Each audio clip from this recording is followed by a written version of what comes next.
70% du poisson débarqué dans les ports français et que l'on retrouve sur les étals sont pêchés à l'aide de chaluts. La taille et la forme des chaluts varient selon les espèces de poissons que l'on veut capturer. En Manche, les bateaux de pêche peuvent capturer jusqu'à 40 espèces différentes, du maquereau en passant par du chinchard, de la seiche ou encore de la limande.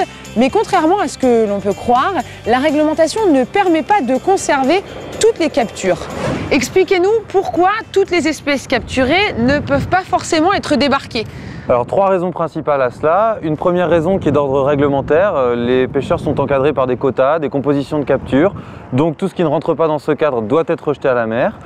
Une deuxième raison qui est une raison économique. Toutes les espèces capturées ne sont pas commercialisables, ne sont pas acceptées ou désirées par le consommateur. Tout à fait.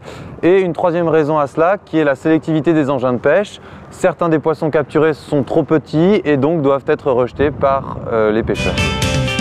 Voilà pourquoi les professionnels s'efforcent d'améliorer toujours plus leurs outils de travail. L'objectif, c'est de pouvoir sélectionner des gabarits de taille bien précise.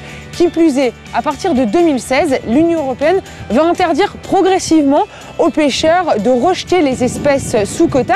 Il s'agira donc de trier dans le fond et non plus sur le pont. On appelle ça la sélectivité.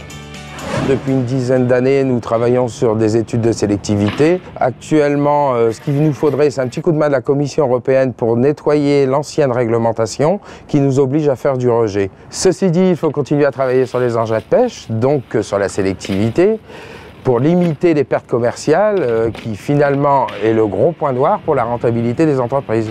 C'est une démarche totalement innovante, avec notamment le projet SelectFish, qui donne toute l'ampleur de ce que les modes de pêche seront demain totalement différents, une plus grande responsabilité sur une pêche durable, responsable, et les professionnels en sont en quelque sorte les ambassadeurs. Un projet comme SelectFish permet à la fois d'accompagner les pêcheurs dans le respect des nouvelles normes, mais en même temps de préserver la ressource, et la région a naturellement accompagné ce type de projet puisque on s'appuie sur les deux pieds, celui du développement économique et de l'accompagnement des entreprises de pêche, mais aussi celui du développement durable et de la préservation de la ressource.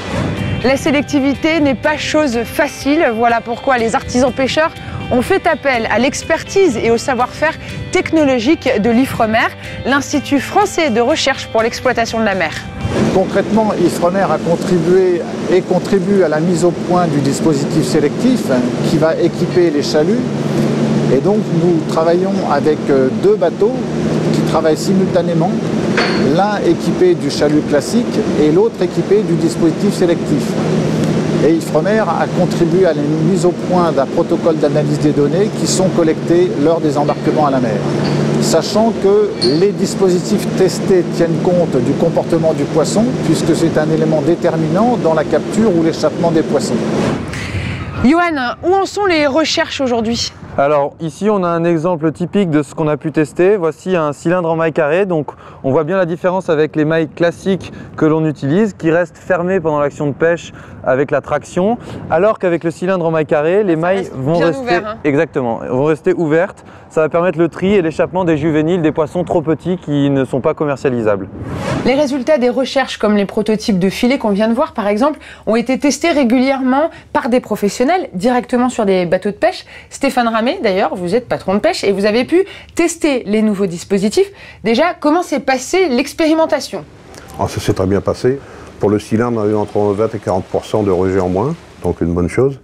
Et pour la grille, on a eu jusque 80% de rejet en moins. Il n'y a pas que des avantages, il y a des pertes de chiffre d'affaires dues aux les plus gros poissons commerciables, ils s'en vont, ainsi que les poissons les plus nobles, donc on a une perte de chiffre d'affaires de 30-35%. Les pêcheurs de nos côtes ont, à travers des actions comme SelectFish, amélioré la sélectivité des captures.